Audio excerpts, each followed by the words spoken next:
What's up everybody, my name is Kason, welcome back to the WDL. This is Season 4, Week 5 of the Heindler League. We're going to have 10 battles for you guys today, and it should be a good one.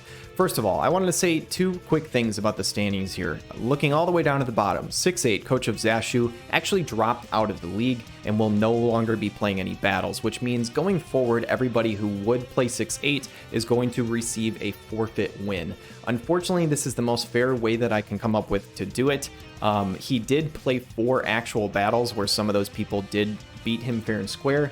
So I apologize to those people who actually did kind of work for that win. But at least he didn't beat somebody else where it would like make the standings kind of weird. Regardless, he's not going to be playing anymore, and anybody who would be playing him is going to have a bye and will receive a win. The second thing I want to talk about before I get actually into the battles is something very serious. King, the leader of this league, or at least tied for first place at the moment, is going to be rebranding to the Kansas City Kings. His team name was previously the Kansas City Killas, and unfortunately, if you guys don't know, there was a tragedy during the Kansas City Chiefs Super Bowl parade where some people came in with guns and ended up shooting at some people. There were a lot of people injured, and the last time I heard, one person actually did die from the incident. So it's a really tragic thing that happened. It's really unfortunate. Obviously, King's team name was never supposed to, make light of something like that. That's not what he was doing. He's just a huge Kansas City Chiefs fan. And so it was unfortunate that that horrible thing kind of put a damper on what would have been a really awesome day. But just going forward, just keep in mind his team name is going to be the Kansas City Kings. So, and I actually did find out just recently that apparently their NBA team used to be the Kansas City Kings before it was like the Sacramento Kings. I had no idea. So apparently that's a thing, and that's really awesome.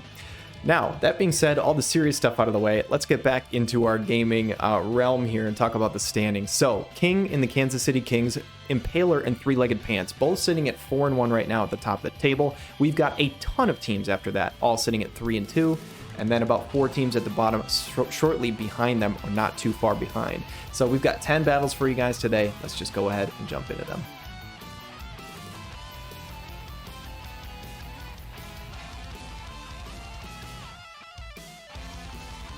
All right, kicking off week 5 of the Heindler League, we've got the Knobgoblins versus the Inquisition. And the Knobgoblins are running a Sephiroth, Slime, and somebody over here I can't quite see on the other side. It looks like Balo is rocking alongside this team. And it is a full axe comp coming out from Daewn and Inquisition with Summer Kilfei, Halloween Lucio, and Cyrell. Sworn 8's Pride win. This is the Win Veritas team R. We see it every damn where right now, but it is just so damn good. As Acceleratal coming out from the Slime, he's going to get that agility up for him and his ally here. Balo gonna rock that Immortal Spirit to give himself some courage and walk forward, rocking about 10.9k health. I wonder if that's a max reincarnated Balo. I actually don't think it is. I think he can get quite a bit more HP than that. I could be completely mistaken though. I'm not entirely sure. Tonight the Moon Bleeds Red coming out from Lucio. This is his own TMR. Gives him some physical damage, some AP auto restore, and the Shadowcast is there for Summer Kilfei. This is a team we've seen multiple times come out from Daewn. It is pretty strong, and it seems like Summer Kilfei wouldn't be that evasive, but that Thief sub really pays some dividends sometimes, as the Accelerator is going to be refreshed. Extra agility for him and his buddy Balo. But Sephiroth, it looks like, is out of buffs. And Halloween Lucio going to kick this fight off with a Mortal Draw, and it removes the re-raise. That is massive. Balo, the big reason why he is 50 costs in our format and why he is so damn good for an SR unit is because he turns into Super Balo when he re-raises, but right now he's not going to be able to do that. He goes for the Sentinel, which means he doesn't have the accuracy to hit. Constricting Cleave's going to proc his Scourge already, and this tank isn't going to do a whole lot of tanking, but here comes the DPS. Shadow Flare comes out, CT down. Good damage on his Summer Kilfei, but that physical barrier blocks it for Halloween Lucio. Obviously, Sephiroth has a barrier break in his kit, but doesn't go for it there, as it's not a guaranteed hit. Dispel Slam is just going to crush the Balo, even after he got healed from the Slime. And Summer Kilfei, what does she have? Light versus dark, always a little bit of extra damage. Obviously, Sephiroth has great elemental resist in general. But Summer Fatale is going to come out 3,900 damage, also lowering the CT. I'm going to be honest with you guys, I don't know entirely what this unit does in Summer Kilfei. She received some upgrades, and it's showing it. She did some pretty good damage there. Slime takes the hit from Cyrell. Halloween Lucio is going to clean it up, as he is going to drop that little blue blob. And here comes Sephiroth to try and make things work. He might just be able to take out Summer Kilfei, I would think, but with only 61 AP in total, and another Shadow Flare means he does not have the accuracy for this. He is going to run out of guaranteed hits at some point, if he even gets the opportunity, as Twisting Dissipator is going to just shred his HP bar. He is down to 1043 HP, and I don't think it's in the cards to one-shot these two units, as Hell's Gate comes through, 4900 damage. That is a barrier break. It's also a slash attack piercing rate up, but his HP is going to go down here as Mortal Draw comes through. It is enough to land the kill, and Daewn and Inquisition out to a red-hot start this week with the win.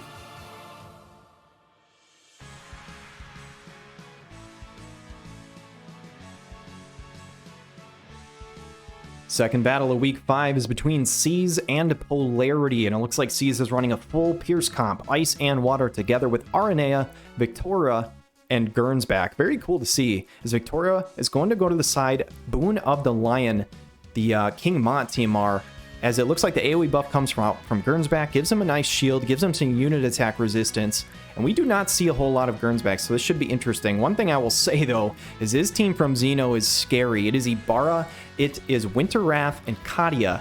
They have an elemental advantage versus one of these water units on the other side, and I don't even know if they need it, as this team beat a full, or not full, but double Earth composition earlier in the season. The haste TMR is used as RNA is going to walk forward. Obviously, this Calamity Guard from Catrah is just so huge. We've seen it many, many times throughout the season.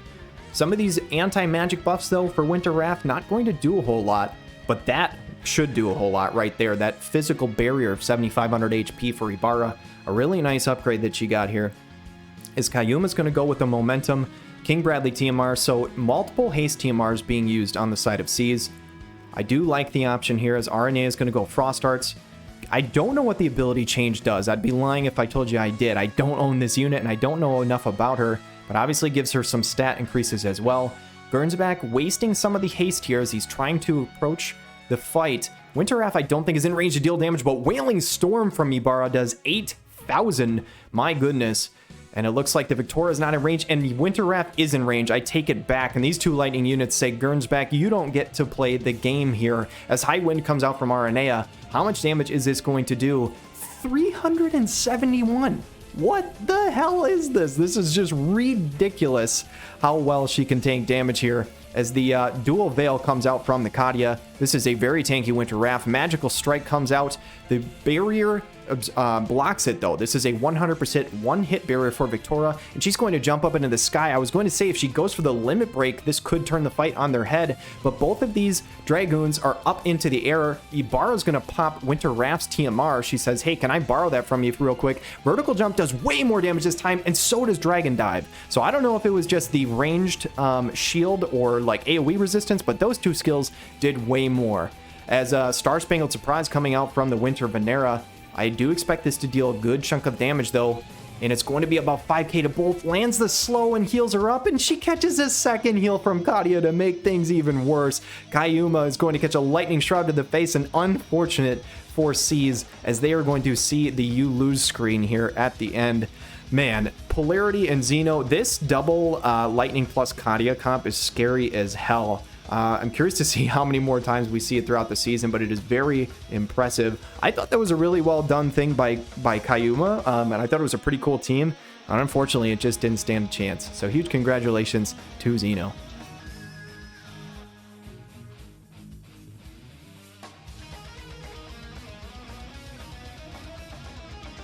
Next up, we've got LucianRamz of Lone Shadows on the left and Catrah of Sandrock on the right. And it looks like LucianRamz is running a double evasion squad with Sorrow, the Shadow Lynx, alongside the Lena support. We do not get to see Lena very often, so this is pretty cool, as she's going to use that Wind Veritas TMR.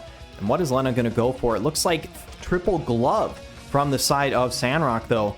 And will they have the accuracy? Roy is known for his accuracy, as he is going to, I think he just used Cauterizer, which is his own TMR. I believe that is what I just saw. Spell of Shielding coming out from Renoa, going to give a nice physical HP shield, which can be quite useful against these evasion units here.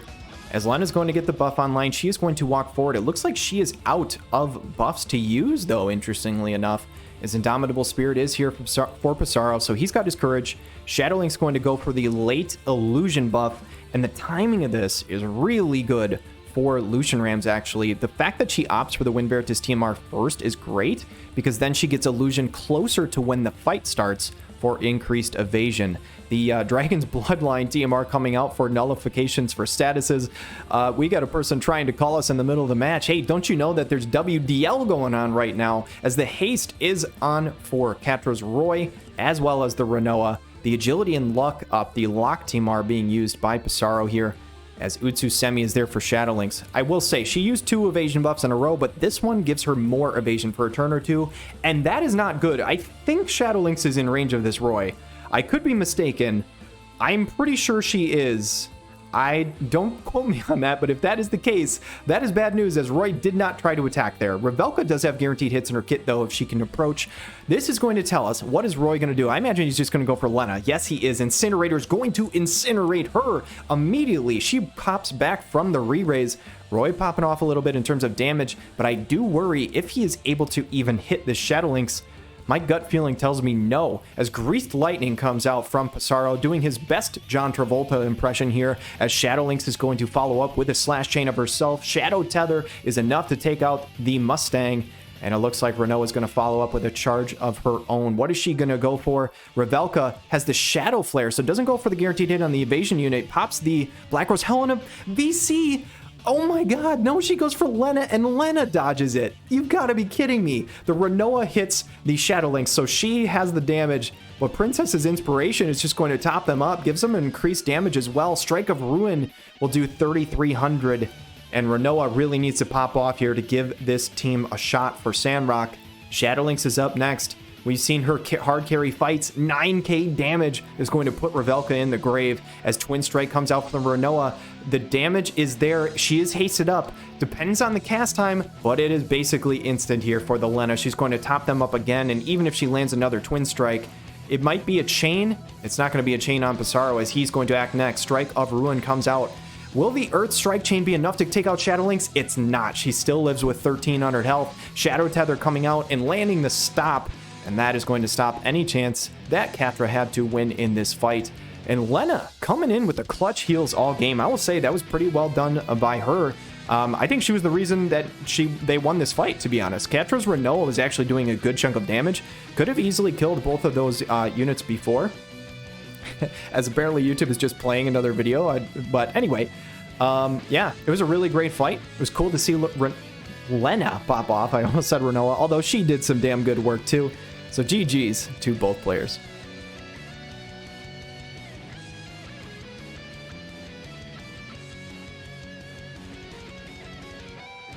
Next up to bat, we've got Impaler in the three-legged pants versus the Kansas City Kings. And we've got Resist Magic coming out from Edward Elric, paired up alongside Dario Horn and Salir. It looks like on the other side, we've got King Bradley, Montleonis, and more. We'll have to see how this goes. We've seen this team multiple times. I think we've seen this team from both sides before, actually, as the sweet support is coming out from the Salir to try and get that agility up. Dario, what is he going to go for? It's Fight Like a Pirate. This is Ferris's TMR to give that haste. Obviously, the extra HP. Very, very nice to see, as the Calamity Guard is going to land on the tank and to King Bradley here. Doesn't hit the Moore. Moore has a very offensive AI in terms of the way she moves when she buffs, so sometimes it gets a little awkward as she doesn't hit herself with the Calamity Guard, but still very useful to land it on these other two units, as momentum is going to be here for the Edward Elric. He's going to haste himself up, and this should be an interesting one. A couple of Wind units versus a couple Earth units, but Salir obviously could nuke more, so we'll have to see how this goes. Poise is coming out from Bradley, so giving that courage, that extra physical damage, and more. Can she get anything started here? I don't expect this to do a ton. Dario is a very nice magic tank. 612 soaked up very nicely. Dario doing his job. Salir's going to start channeling a spell. I expect this to be a Bolt Surge. Should be able to hit both of these two units. It is going to be a Bolt Surge. 11,999 damage caps that more. She never stood a chance. She didn't catch that Calamity Guard for herself, which might have just saved her life. But regardless, Montleonis is ready to go, but they are all lined up for a limit break. It is 2 Earth units versus 2 Wind units and a Lightning unit, but King Bradley is one of those Earth units, so never count them out here, as Montleonis might be able to start a little slash chain. He's going to have a heal back if he gets low. Calculated Ren comes out. Oh My God. I know this is blurry, but did I just see 11,000 and then 12,000 on the 2 hits on Saleer? I think King Bradley just did like 23,000 damage, which is absolutely a record on one single unit.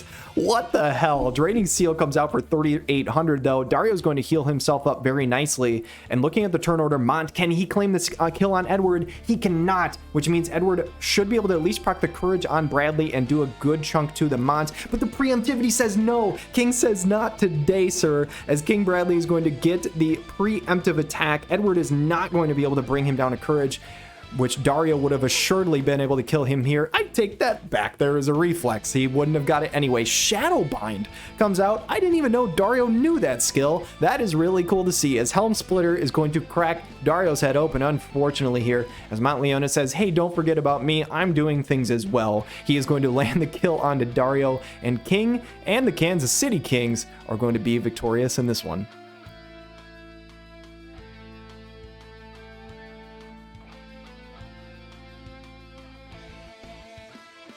Next fight here, we've got Odaiba Diving School versus Arise from the Crashes. And it looks like a Haste Nullify is coming out as the Oberon TMR is popped. Heart of Flutter is here for Rain to make sure he gets across the map very quickly. And this is the Double Gunner plus Titus team coming out from Odaiba. I don't think we've seen this team lose yet. I don't know if it's 2-0, maybe 3-0, but it is very strong, as I think Odaiba started the season out 1-2. And I think he's won a couple in a row. So he's in good shape here. Regen is coming out for the Gunner unit. God, I can't think of this guy's name. This poor Crystal Warrior that I can't think of is Rugia. The guy doesn't get a whole lot of play, unfortunately, as Immortal Spirit is here for Titus. And the 2 movement tells me that there is Bowtie on Titus. Obviously, this is really huge as he doesn't have any initial hate. You almost have to run either that or Vow of Love, something like that on him to get the units to pull away to go towards him. But the Astral Guard from Rain, he's actually walking right towards the Gunner units. He's not going off to the side, as it looks like this is the limit break from Alaya. The Rain does have the unit attack resistance up, which is very nice. It obviously only doing 1,700 damage, soaked up quite well here, but I do expect Rugia to be able to chain up. And how much damage is it going to do? Umbra Bombardment, 3,500. The Rupture follow-up for 1,200. So all in all, between the 2 units, doing about 6,500 damage. Phoebe, is she going to go for a heal or it's a quicken? It's a quicken on an immobilized unit. This might get really awkward really quickly, as Rain is just going to stand still from the quicken. That immobilized looking pretty huge here, as I think Rain, if he could get in range, could deal a good chunk of damage to that Alaya. But Heo with the Beast's Roar needs to join this fight quickly, or Rain is going to be down and out. Rugia with 93 AP has plenty of it. Gonna go for the limit break. Terra Stormer comes out.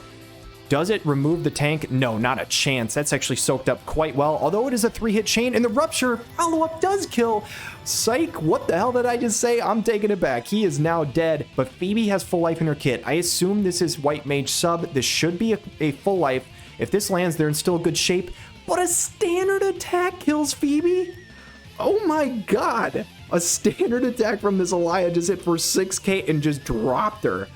Holy shit, that damage from those Gunner units is crazy. I thought that full life was going to turn this fight, but not so fast. Heo finally gets to deal damage after 2 of his party members are already dead. Extreme Nova is going to start the chain and deals good damage to the tank, who is not very tanky versus Slash.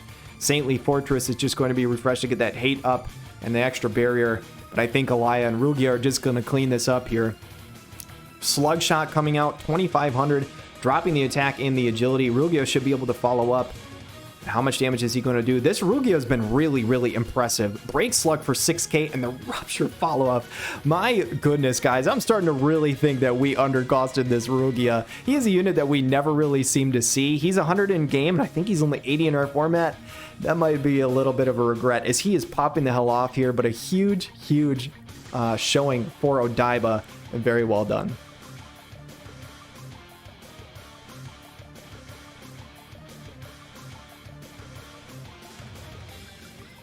Heading over to the Rundal Castle Gate, we've got the Knobgoblins, we've got the S.E.E.S. Who's going to get the better end of this one, as Masamune in waiting comes out for the Sephiroth.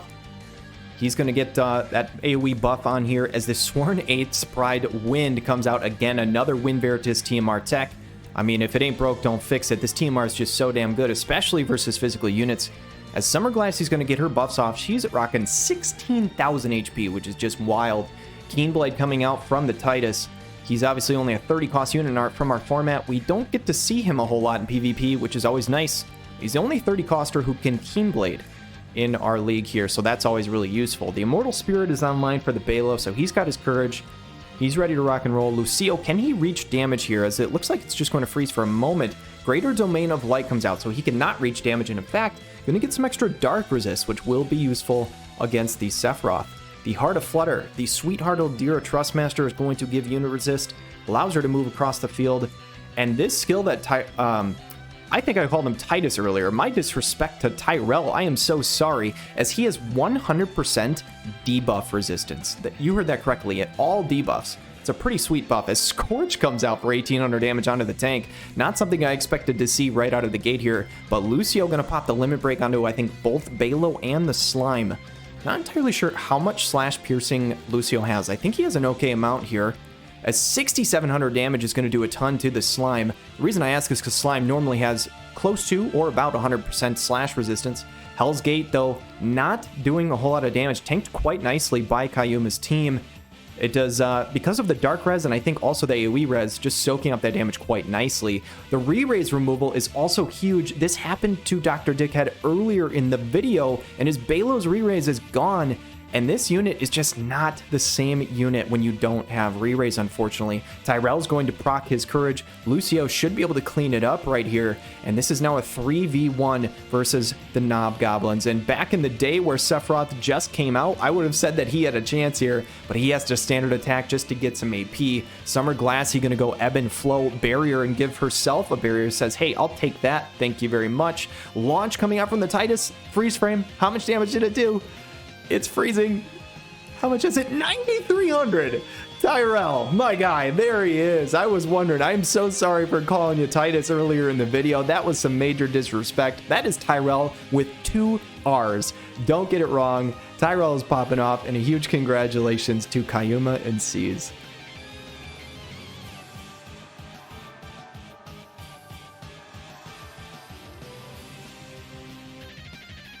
Next fight, you guys, we've got Catrah, coach of Sandrock, versus Xeno and Polarity. And it looks like Catrah's rocking an Ice Water team with Reagan, Snow, and the OG Zazan. Courage online for the Snow, Haste online for the Reagan, and this is that same team we saw from Xeno earlier in the video. Does Catrah stand a chance? This team is just scary as hell. Cheerful Resistance coming out. Ibarra's going to go Fall of Night, going to give herself that massive HP shield. And can they eat through this 7,500 HP barrier alongside a Protect? And the Protect just essentially amplifies how good the HP barrier is, because it's essentially, like I said, 7,500 HP. If the Protect is mitigating how much damage it does, that means it takes even longer to eat through that barrier. And it's just wild. Revitalize coming out from the Snow. I do wonder if that was on purpose for Catrah, if he meant to leave that TMR on, or if he meant to go for the heal back. My guess is probably wanted the heal back, but we'll see. Sonic, Octastrike, Blade, Reagan's Limit Break. This does typically deal a good amount of damage, but obviously that HP barrier is just going to soak it up completely. And Calamity Guard is going to go onto the Winter Wrath and the Katia. And I think it's actually kind of fortunate that it doesn't land on the Ibarra, as I do think that would have overwritten the HP barrier. 11,000 from Wailing Storm, though. My goodness, that is a lot of damage, as Zazan is going to come up with a Killer Cross, drop the Human Resist, but they can't even get through this shield, as damage cap numbers coming out from the Winter Wrath. And it looks like this is all but over for Catrah here, as Close Call is going to come up for the Snow. That is the buff that I thought I would see earlier on. But the tank just enters the fight after the DPS is already dead. That is bad news. Erase Brightward coming out is a really cool buff. It gives debuff resistance, gives CT up. It's just really fantastic. Katia is super underrated as an MR support. Wailing Storm is going to damage cap the Zazan, and Ibarra is just popping the hell off in this game. Befuddling Spearfall is going to proc the Courage. I don't think it landed the poison, but Snow has his work cut out for him. Can he enter the fight? Smite 2 comes out, 5,000 damage, finally able to actually deal damage to this Ibarra, but it's too little too late. I expect another Wailing Storm or maybe a Malevolent Lightning, and there it is. There is the Limit Break, going to drop that Lightning Attack Resist, and this should deal a ton. 10,000 damage, I would say, qualifies for a ton. In fact, I would say it's a shit ton, as Xeno and Polarity win this fight in a very convincing victory. Congratulations.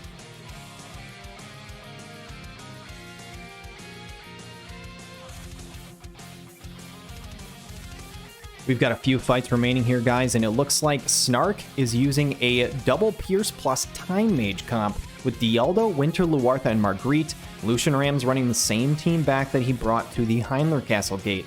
This team looked very, very impressive from Lucian earlier, and we'll have to see if it can do the same thing this time, as Winter Luartha is going to go Dragon's Bloodline, so trying to nullify the stop from the Shadowlinks, I'm sure.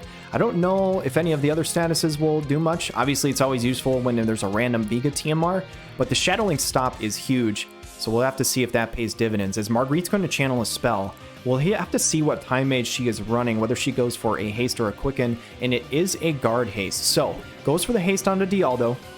I assume we'll probably follow up with a quicken right after. We'll have to see, as Basara's going to go Grease Lightning, going to pop the Limit Break, and how much damage does it do to the tank?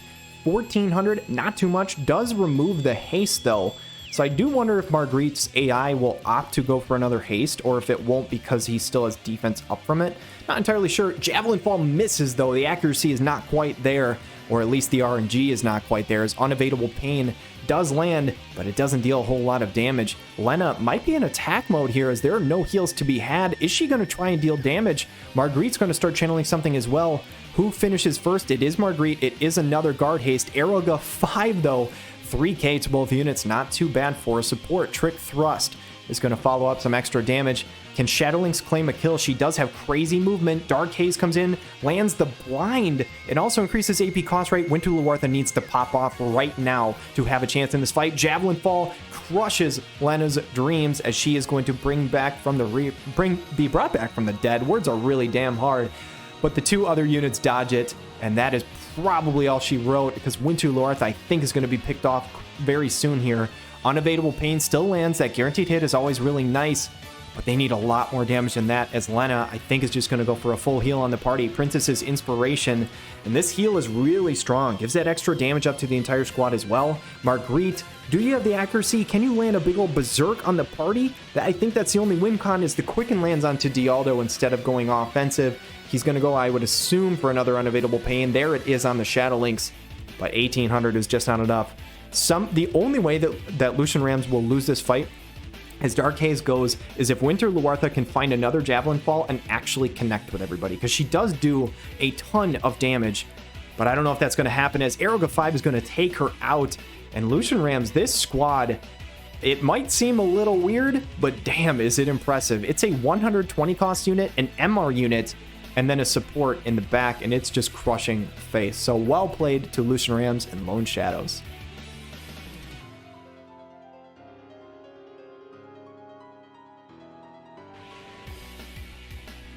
Two fights remaining in week 5 here. We've got the Three-Legged Pants versus the Dirty Slushie, and a nice little camera pan here, as Three-Legged Pants is going to pop that Wind Veritas TMR. We've got S.E.E.S, we've got Rachez, and we have the Rob Horn. And this is so cool. This is the full Katana team. I was hoping to see that at some point in this season. I don't know if we've seen it yet, but I love this. Full Katana. We'll have to see how it goes. Rob Horn going to pop his own limit break, his own TMR here to get the Keen Blade up. And it looks like on the other side, we've got the Ice and Water team. Dude, I swear I'm sleep deprived right now. I don't know what the hell I'm saying, but Wind Veritas TMR is going to come out from the other side. So it says, hey, you can do it. I can do it as well. S.E.E.S, does he get his Courage online though? He does not. He goes for a Cross Destruction. And this is a little bit unlucky for Impaler. The other two units are going to have to carry, I think, as Drain Evocation will start up and give Rachel some extra slash piercing. But S.E.E.S is low on AP. He doesn't have his Courage online. This could be bad news for Impaler, as Elda Leonis, though, is also very low on AP. He only had 11 at that moment. My goodness, Valade is going to start channeling a Bar Blizzard, though, to try and give some extra resistances, all those extra stats. S.E.E.S, what is he going to go for? Edge of No Return at 37-31, and that means that I don't think he will ever have Courage online in this fight. I would think that I give the edge to the team that has the healer on it, but the Taunting Blade does get dodged by Rob, so at least he is somewhat dodgy. Counterman Slash, though, just obliterates the healer, so if he is dead, it really doesn't matter. Vortex Render going to clean up the Nasha, and I take back what the hell I said before, as looks like Maughanman is up a creek without a paddle right now, as Elda's going to try his best to 3v1. If any unit could do it, it would be him, but S.E.E.S is out of range, so he has to Courage, and he gets that online for himself anyway. Rachel is going to go for the Sustaining Slash, is really good damage, dropping that water attack resist as well. And here comes Elda. I give up, guys. I can't friggin' talk today. Rob Horn with the 6,300 damage on the slash chain is going to take out the Elda. Words are so damn hard, but this was really cool to see the Katana team. It did not go how I expected because both sides used the Wind Veritas TMR and then didn't actually use like some of their own buffs. So it ended up really weird, but it was very cool, and I'm glad to see the Katana team kind of pop off.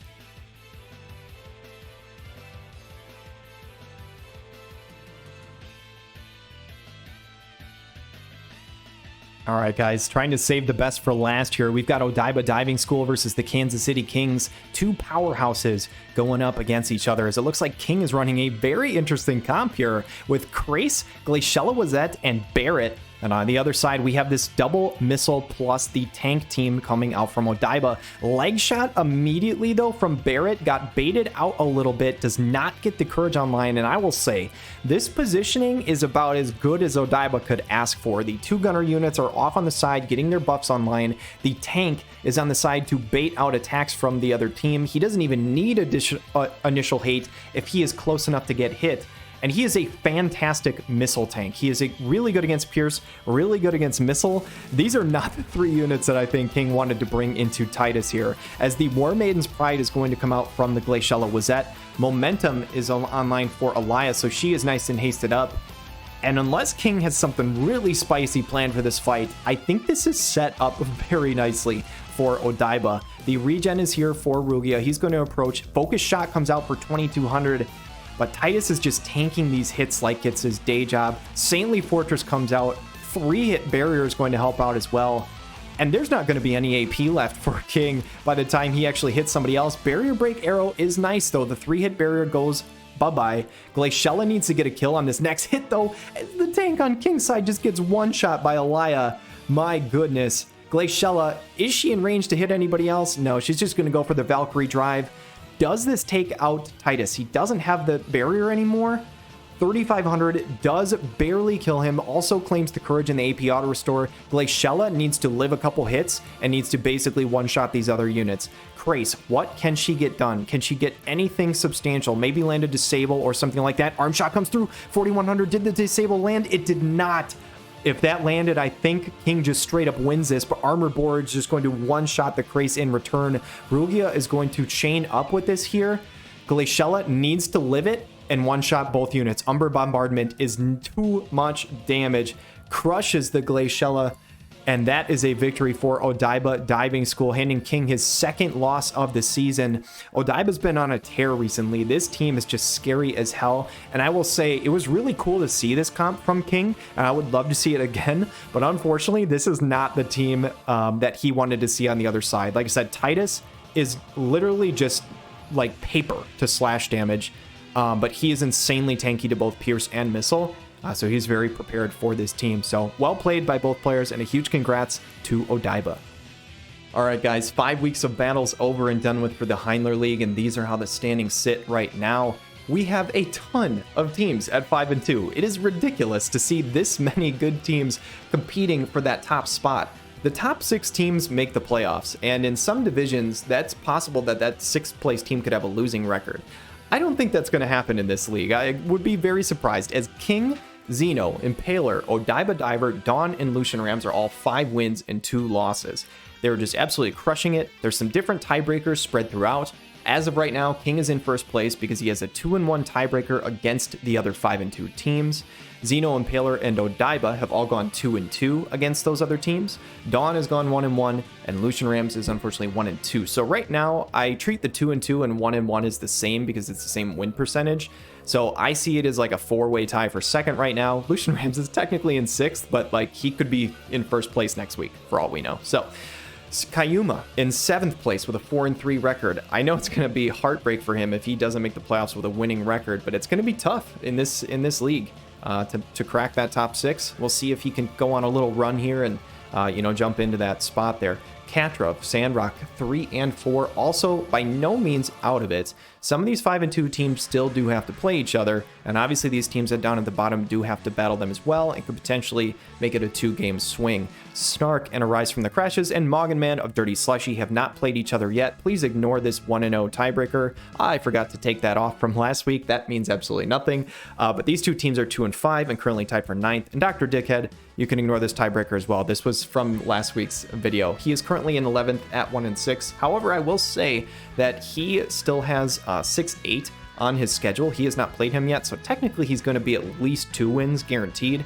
And that is one thing that I want to mention, is that there's, I think, 4 or 5 teams, actually it's going to be 4 teams because there's 11 total games, that have not played 6-8 yet that are guaranteed to get a win. And I think 2 of them are the 5 and 2 teams. I want to say it's Xeno and Impaler, but don't quote me on that.